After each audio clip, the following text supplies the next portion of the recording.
My spouse and I are employed at the same marketing firm. Lucy holds the title of customer ambassador. Though the specifics of her role remain elusive, Mark leading the team. Things were going smoothly. We were both employed and happy. Had just finished renovating our rundown house. We have two lovely children, Emma 13, and Daniel 11. We live near our families and have close friendships. Both over 30, we complement each other well, though she surpasses me in looks. Standing at 1.75 meters with long, blonde hair and captivating blue eyes, Lucy claims her family resides in Sweden, and she embodies a slim Scandinavian appearance.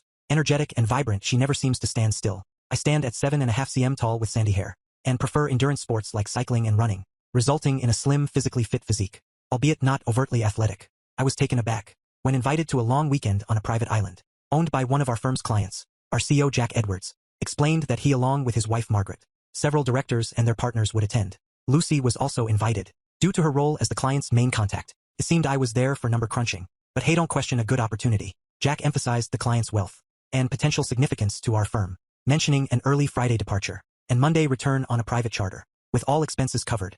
Lucy seemed well informed, having worked closely with the client for months, and eagerly anticipating the free weekend. Although I inquired about the plans, she didn't have much information, so I asked about the client. Lucy explained that his name was William Fellows, in his mid-40s, exuding confidence and inheriting a family fortune. She seemed somewhat fascinated, describing him as assertive and reserved. Great, I thought to myself. He sounds like an arrogant idiot, but I decided to keep that observation to myself. Until the weekend 2 weeks later, on a Friday morning, we found ourselves aboard a private charter plane. I must admit I was impressed. If the island belonged to him, it must be quite luxurious. I wasn't sure what to expect, but it appeared vast, perhaps 5 miles long and a couple of miles wide. As we approached for landing, it resembled a 5-star resort, with main buildings, positioned behind a crescent-shaped, white sandy beach. Lucy was thrilled and the others shared her excitement. After settling into our rooms, we joined our host for lunch on the veranda, overlooking the bay. Though I was initially wary, William seemed affable, and Lucy even downplayed his appearance, comparing him to George Clooney. He thanked us for coming and encouraged us to relax. We conversed with other couples from our firm,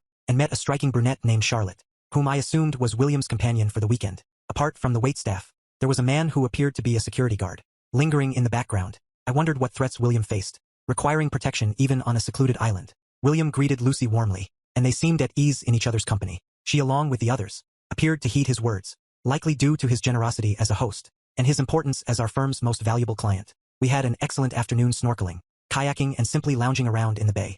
Refreshments and food were readily available. Later we all gathered for dinner with the group, enjoying a laid-back and amiable atmosphere. As we engaged in conversations in small groups, Charlotte approached us, introducing herself warmly, and sharing anecdotes about her upbringing in England. Despite giving the impression of coming from a well-off family, she seemed genuinely pleasant. I pondered whether she was a model, or perhaps didn't have a need to work. To my surprise, she displayed flirtatious behavior toward me, even in Lucy's presence. I skillfully evaded her advances, attributing it to her overly friendly nature.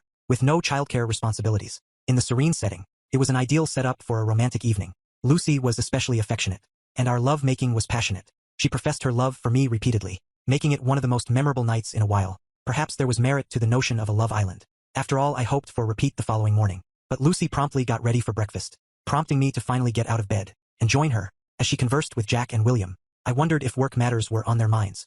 Given their slightly tense demeanor, maybe William was exploiting the weekend to discuss work-related issues approaching them. The conversation appeared to falter briefly, and after a quick snack we and the others continued to enjoy another delightful day by the pool. On Saturday we ventured out for dinner, and I couldn't help but notice Lucy's enhanced attire. She looked stunning in a red satin evening dress and high heels. Following dinner, William requested a few minutes of our time. We agreed and followed him into the office, accompanied by a security guard. William took a seat in a plush leather chair, while I settled onto the sofa opposite Lucy, observing her slight distance from me. After a prolonged pause, William mentioned that he had a proposition for Mark, stating it was of a personal nature. Mark responded affirmatively, maintaining composure, despite feeling completely astonished.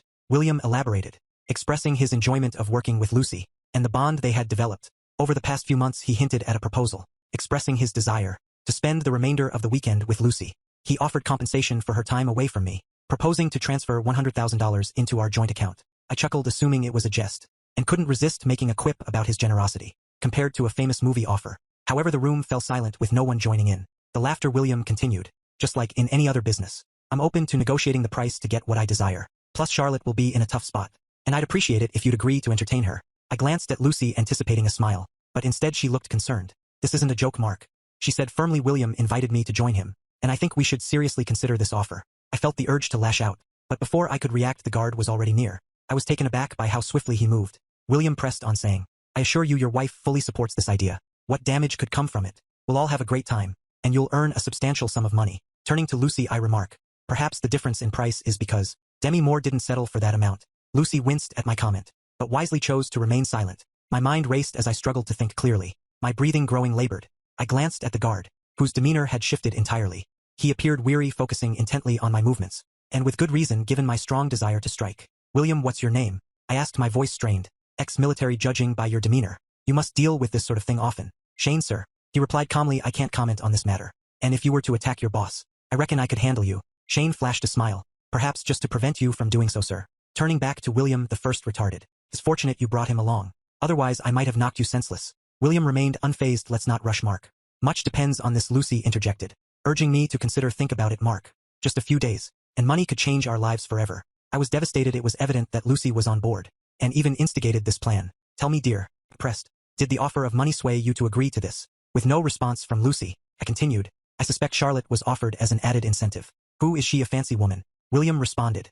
Charlotte is a close personal friend of mine. In addition to her wealth, she's an elite escort, who only takes contracts that pique her interest. Rest assured, you'll have an extraordinary experience with her. Lucy wins again but offered no defense.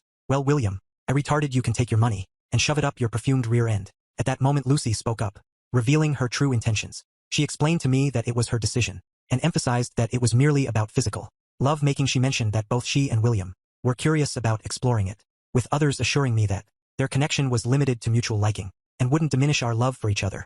Lucy expressed confidence that both Charlotte and I would enjoy the experience. Stunned by her words, I gradually understood the gravity of the situation. I expressed to my dear wife that my desire for exclusivity was profound, and meant more than she might realize. I accused her of betrayal and conspiracy behind my back, declaring that I could never trust her again if she was willing to engage in such behavior once. Lucy quickly responded, claiming that I was overreacting. She asserted that she had informed me about her intentions, and insisted on her honesty. She mentioned that the affair would occur, but assured me of her return, promising full devotion afterward. Lucy appealed to my love for her, urging me to permit her this one indulgence. She pointed out potential benefits, such as financial gain, vacations, and family experiences. Lucy warned against using our children as an excuse, and rejected the idea that money motivated her, accusing me of harboring a desire for the affair. She concluded by suggesting that my honesty would only matter if we reached agreements together, implying that I was aligned with William, whom she disparaged as an arrogant idiot. Lucy continued, stating that she believed the mention of money and Charlotte was only because she hadn't expected me to agree. She admitted that she still didn't agree. Even with the offer of money, she confessed that she wanted to experience something different, and was drawn to William, but she believed it shouldn't injure our relationship. I expressed my reluctance to change, and questioned whether she believed this course of action was superior. I inquired if she had already made her decision, even going as far as dressing for the occasion. She warned me not to resist, indicating that I wouldn't appreciate the consequences. Confused, I asked for clarification on what she meant. She replied, suggesting that I wouldn't benefit from fighting against her wishes, or seeking a divorce, as it would result in losing everything. She warned me that my home, children, and even my job would be endangered if I resisted, implying that accepting the situation would make everything easier. She mentioned seeing me the next day, and assured me of her love and exclusivity. Feeling suffocated, I knew I had to leave before losing control. Struggling to breathe, I stood up and made my way to the door. Despite Lucy calling my name, I continued moving in the hallway. Charlotte approached and embraced me. Offering reassurance, I turned to her, acknowledging her presence. Who are you? A damn consolation prize. She walked away confidently. I continued walking and eventually reached outside. But I didn't feel well. I heard footsteps behind me, and was disappointed to see it was Shane, not Lucy. Listen, Shane, you just need to leave me alone. I'd love to, but I need to ensure you don't do anything rash. Do you have any thoughts? Because I'm out of ideas. Mark, you don't look too good. Just sit against the wall. Pull your knees up and focus on taking long, slow breaths. Feeling weak, I lacked the strength to argue. Felt like an eternity, but it was probably only a few minutes. Before I calmed down, I noticed Shane sitting beside me. Thanks, I might have had an anxiety or panic attack. You looked pretty pale, but now you seem better. So Shane, any ideas on how to get out of this mess? Shane replied honestly, you can't leave the island today. There are no boats, and the plane and pilot left for another charter. You could try radioing for help, but a cheating wife isn't exactly an emergency. I'm relieved you see her as unfaithful. She doesn't seem to grasp it, and I'm starting to doubt myself. What should I do? I can't even confront him now because of you. Yes, sorry about that. I'd step aside, but it did ruin my career. After a pause, Shane suggested, think about your next move and come up with a plan. Whatever you decide can wait until Monday. It's like in the army, strategize. Keep quiet about your intentions. The problem is I'm clueless about what to do. They seem to have everything figured out, and I'll just have to endure tomorrow and Monday, while you babysit me. After a pause, Shane continued, there's a cargo ship arriving early Monday. You could hit your ride if you want to avoid the plane, with everyone else leaving. They can't stop you. No one wants to be accused of kidnapping. I can even accompany you. This deal is losing its appeal. I don't like being on the wrong side, even if it's well-paying. Okay, that's helpful. I just need to get through tomorrow. How about we go hiking around the island tomorrow morning to distract you? And think about Charlotte. She seems nice and you've got nothing to lose. If you don't want to go back, you can crash in one of the booths tonight. No, I think our room is empty. I'll head back there. Maybe she'll change her mind. Of course she didn't. Surprisingly, I fell asleep. Probably from exhaustion the next morning. I changed into my workout clothes and hurried downstairs, hoping to avoid everyone and go on my hike with Shane. Unfortunately, the dining room fell silent as soon as I entered. I quickly grabbed some fruit and heard murmurs of reassurance that everything would be fine. Then CFO John Cousins approached with his wife. Look, Mark, we've all been through this. Just go with it. It's not personal. He dallies with other wives, then moves on, and he's very generous. When he uttered those words, I noticed his wife's neck flush red. In that moment, Lucy and William emerged. She appeared utterly pleased with herself. Radiant, I'd say, until she caught sight of me. Her smile faded. She released that idiot's hand and approached me, intending to kiss or hug. I held her at arm's length and surveyed the room. God, I thought, what a damn idiot. Everyone knew what would happen before the weekend even started. What an absolute fool I was. I stepped out. Lucy implored. Please stay, Mark. Let's chat with the group and have another good day together. Scanning the room again, I found all eyes fixed on me, some anticipating, others amused by the scene. No, he paid for you and can keep you. But before I go, I need to address the group. I believe this weekend has been planned for some time, and you all have been in on it, so it's only fair that you hear me out. All members of the group exchanged shocked looks, nervously glancing at each other. Jack and Margaret, I wouldn't have come this weekend if it weren't for you. I never imagined you'd be involved in something so vile, you know, and condone what he does like some sick voyeur fan club. I hope you enjoyed keeping me in the dark. I noticed their awkward movements. This clearly wasn't part of their plan. I thought we were friends, and their efforts to make me feel at home, so they could orchestrate everything, was a nice touch. And Bill, you're wrong. This is deeply personal. So thanks for your role in wrecking my marriage. The fact that they're willing to leverage my children is frankly disgusting. I won't let anyone threaten my kids. Lucy interjected. You're overreacting. It was just closeness, a one-time adventure. I told you I interrupted her, commenting on what I perceived as the initial phase of her defense strategy. I mentioned that I was aware she had planned my reaction, referring to her as Captain Ducker, and expressed curiosity about her intentions. I outlined phase A as remaining in the current situation and being compelled to accept what had happened, while trying to normalize everything. I mentioned the belief that I shouldn't overreact, be rude or act childish, and acknowledge the need for personal growth, attributing any resistance to my ego, despite knowing it wouldn't succeed.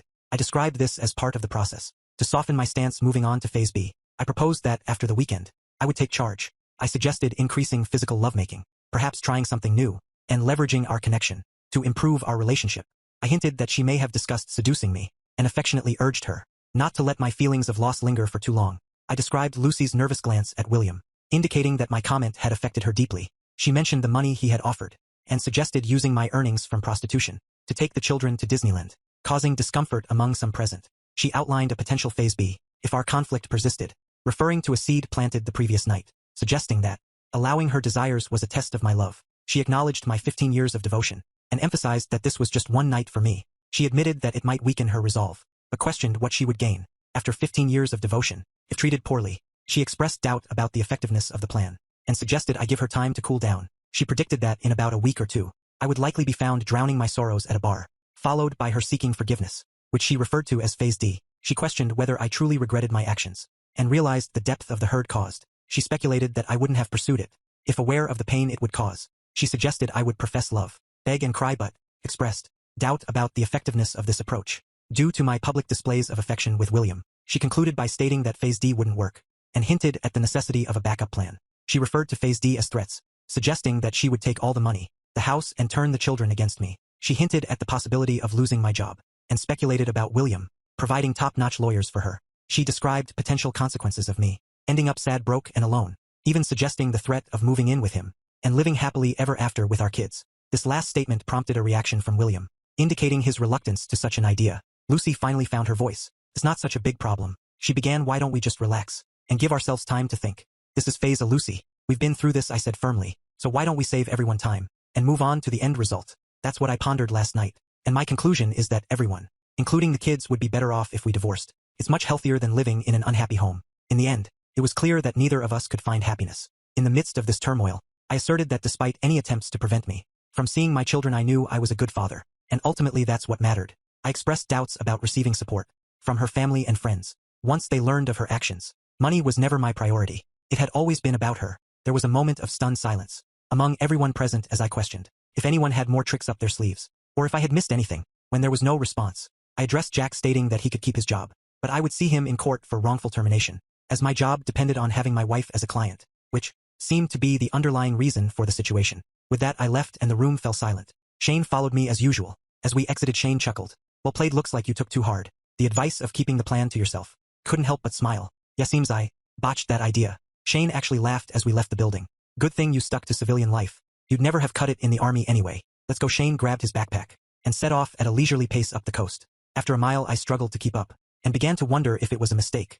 I heard him shout something from ahead about how physical exertion is a great way to distract from mental anguish. My burning muscles and lungs seemed to agree. The scenery was awe-inspiring, and Shane proved to be excellent company. He transitioned from inquiring about me to sharing amusing anecdotes from his days in the British Army. We spent hours exploring the island's northern region, tracing the coastline and ascending to a central peak. When Shane proposed jogging downhill for our return, I struggled to keep pace, suspecting he slowed down either to assist or tease me, depending on one's perspective. By noon we were back, and while I was gasping for breath, Shane, a former physical education instructor, assured me of my decent fitness level. Feeling drained, I made my way to my room, finding Lucy absent, which led me to wonder if she was earning extra money. After a refreshing shower, hunger drove me to the dining room, in search of sustenance, only to be disappointed yet again by the presence of William and Lucy. Shane lingered in the background, looking remarkably fresh and dapper in a suit. William, in his usual confident manner, began to address me. Mark, my dear friend, I believe we started off on the wrong foot, and I want to extend my apologies. I've never encountered issues like this in my past relationships, and I certainly didn't intend to jeopardize your marriage. It's too late, I replied bluntly. You've completed the deed. I wish to retract my request to spend tonight with your wife and increase the compensation. With these words, William handed me a document. I opened it and found a check for $250,000. I glanced at Lucy, who seemed to be crying, and I couldn't resist commenting. You must have been quite skilled to earn that much. Darling, Lucy's eyes sparked with anger. That's beside the point. We made a dreadful mistake and we're trying to fix it. William acted like a gentleman and genuinely cared about your reaction. I chuckled at this notion. What's your notion of an ideal gentleman? Did he express gratitude after lovemaking? There's no need for jesting, Mark. This was simply a misjudgment on our part. We misjudged your response. It was a once-in-a-lifetime experience for both of us. You should appreciate Lucy's sacrifice to offer you and your children a better life. I questioned whether their actions were simply a misjudgment, expressing my clear opposition to their plan, which they disregarded. I pointed out that they could have stopped at any moment, but chose to continue until satisfying themselves. I tore up the check, sparing them from disgrace, but emphasized that the betrayal remained, doubting it could be repaired. This time, Lucy began crying as I addressed them, questioning their motives, whether it was about control or the thrill of pursuing another man's wife, and criticizing their behavior as pathetic. I highlighted William's age and compared his actions to that of a child, taking toys just because he could, suggesting that he should be engaging in more meaningful pursuits. In response, William laughed, stating his oversight of an international corporation and his charitable donations. He criticized my management of the corporation and questioned my involvement in charity work, implying that I was too self-absorbed and preoccupied with manipulating lives to genuinely help others. He suggested that I derive pleasure from humiliating others, as evidenced by the way I planned the weekend. I informed Lucy that William's interest in her wasn't solely exclusive, as he was involved with every board member's wife, so she was just one among many. I then addressed William directly, urging him to mature and seek genuine relationships, suggesting that he use his wealth for good and change his unpleasant demeanor. This seemed to cause him to falter in his speech and appear uncertain for the first time.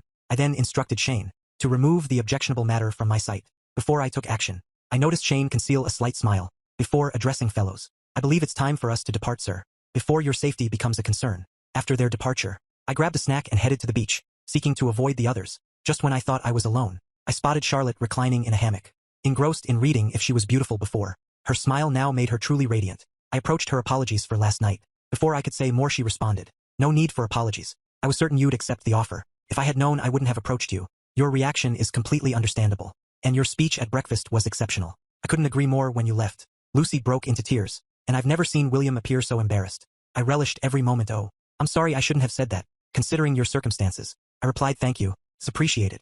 I'm relieved things are becoming clearer. I'm tired of being told this is nonsense. You see, William is clueless about how to handle you. He's never faced rejection before, and isn't accustomed to ethical dilemmas. Has he already offered you more money?" "Yes, just before I came down. $250,000, what a fool." I advised him against it, but he's accustomed to paying his way. Until he gets what he desires, he'll face consequences for this, both professionally and personally. Charlotte was receptive and listened attentively as I discussed my marriage and children. Clearly intelligent and well-educated, she expressed surprise at Lucy's actions, given our seemingly content marriage, suggesting there might have been some discontent or an open arrangement between us. I pondered it. "No, it's merely an unexpected betrayal. She seems entirely captivated by this man.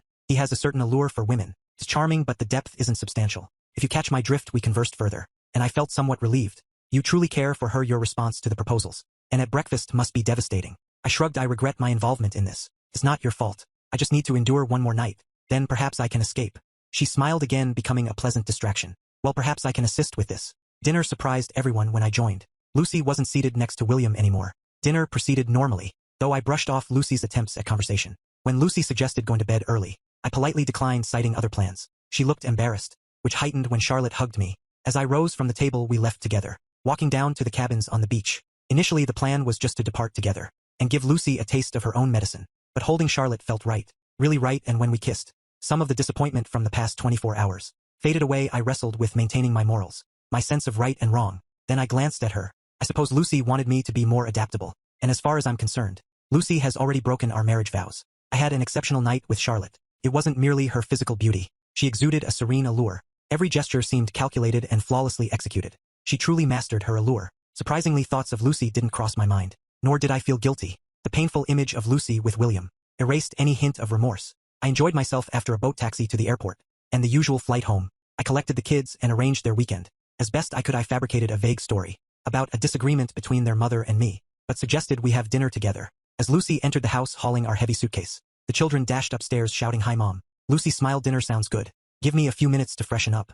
I prefer if you didn't, Lucy. Like you said, I'm uncertain how much time I'll have with them, so I'd rather we go alone, Lucy." Upon meeting William, the first felt an immediate connection. He exuded charm, confidence, and strength, reminiscent of old movie characters. It was odd that later, in Mark's presence, he seemed different, flirting LED to lunch. Then dinner. It was exhilarating, dizzying even after dinner. His goodnight kiss nearly melted me, but I was resolute not to cheat, and informed him as such. William mentioned his past open relationships, making me wonder if Mark might be open to it.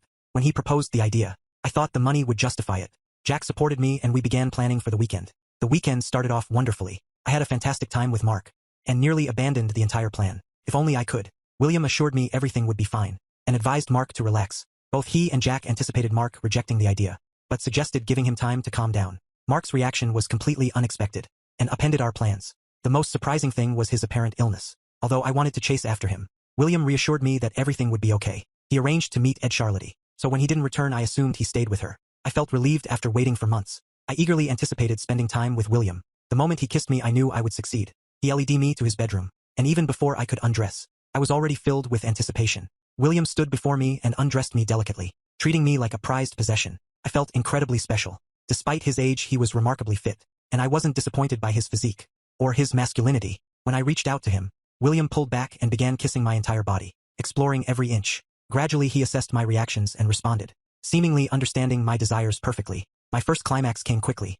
thanks to his skillful touch. Upon regaining awareness, he rose and initiated a passionate kiss. His expertise in lovemaking left me in awe. As waves of sensation enveloped my body, I was now completely consumed by desire. As he intensified his rhythm, as the next climax approached, William kept pace with me. Eventually, we both found solace in each other's embrace. In the middle of the night, confusion engulfed me, as I mistakenly believed I was with Mark, only to be startled by another man beside me. Feelings of guilt and concern for Mark's whereabouts flooded my mind. Evidently, I had disturbed William, prompting him to wake and reassure me with a kiss, alleviating my guilt. The following morning, as I attended to my morning routine, William approached me from behind, exuding insatiable desire. Returning to bed, we held hands before I took charge, straddling him and raptured by the passion.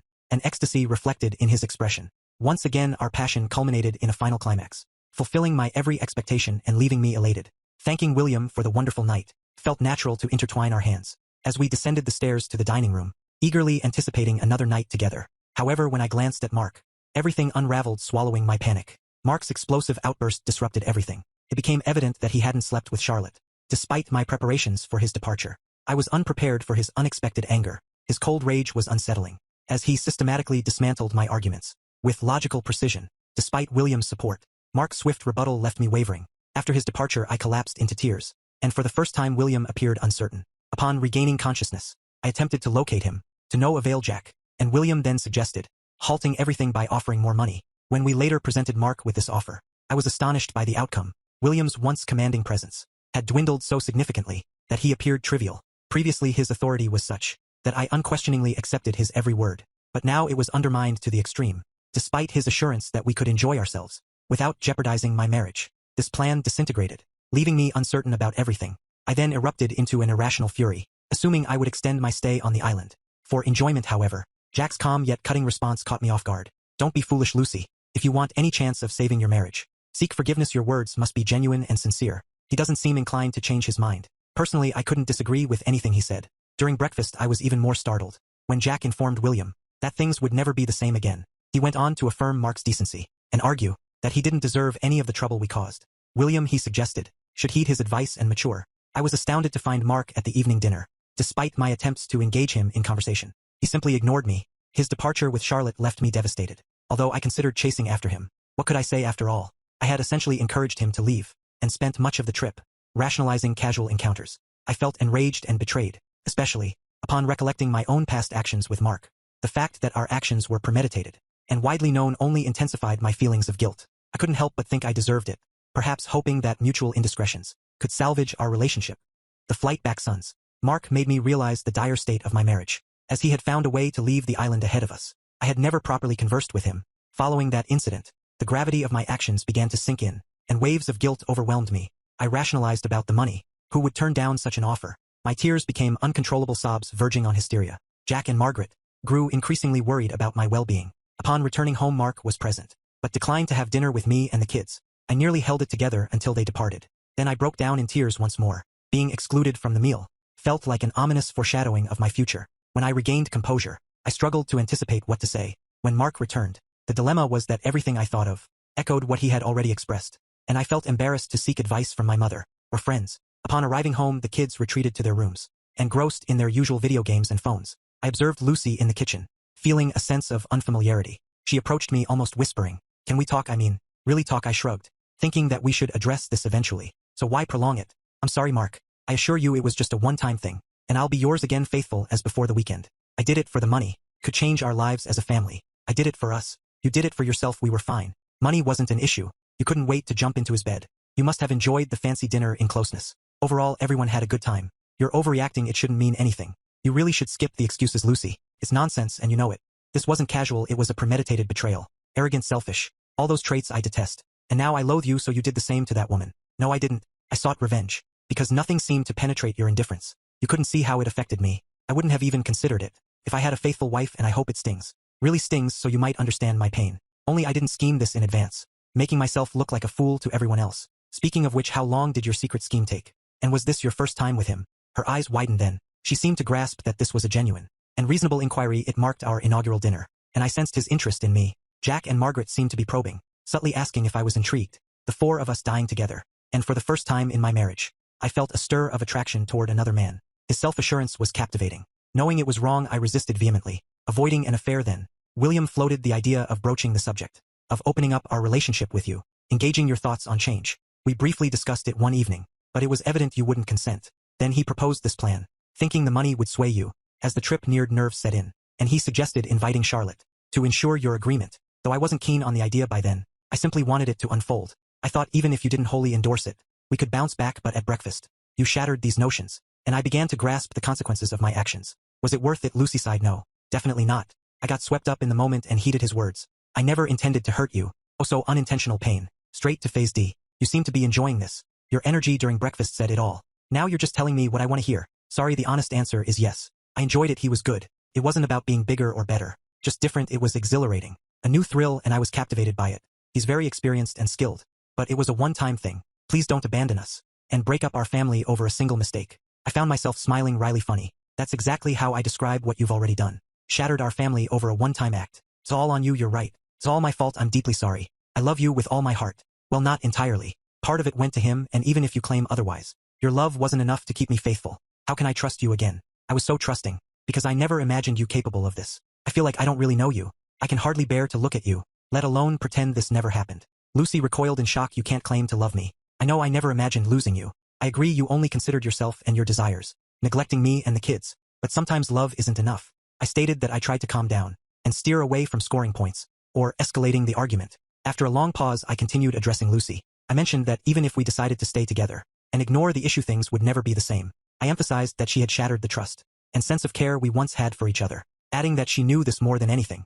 I reminded her that we cared about each other and the kids and didn't want anyone else to get hurt. I expressed my disbelief that she could hurt me like this. She expressed her love for me and admitted to making a colossal mistake, stating her willingness to do anything to rectify it.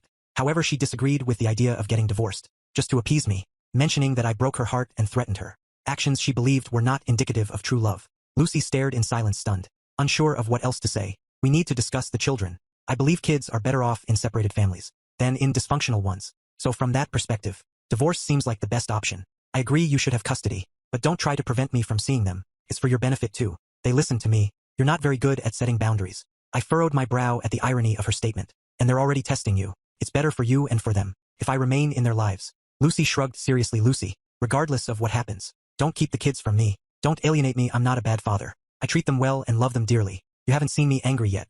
I'll fight you tooth and nail, spend all our money on lawyers, and we'll tear each other apart in the process. She nodded. I'd never do that. You're a wonderful father, and they need you. They'll want you to keep taking them on trips and coaching them in all their sports. I turned to her, surprised by the first comment, where I felt she wasn't trying to manipulate me or justify her actions. Be careful, Lucy. You're seriously pushing Phase D. Even though you know who I am, why do this? I can't help but think you secretly wanted us to split up. Lucy urgently expressed. God, never. There's no excuse for this. I became selfish, convinced I could gain something more. Felt like I could somehow hold on to you. Why didn't you stop me that night and just leave? Reflecting on the situation, I mentioned finding it hard to breathe and needing to leave after that.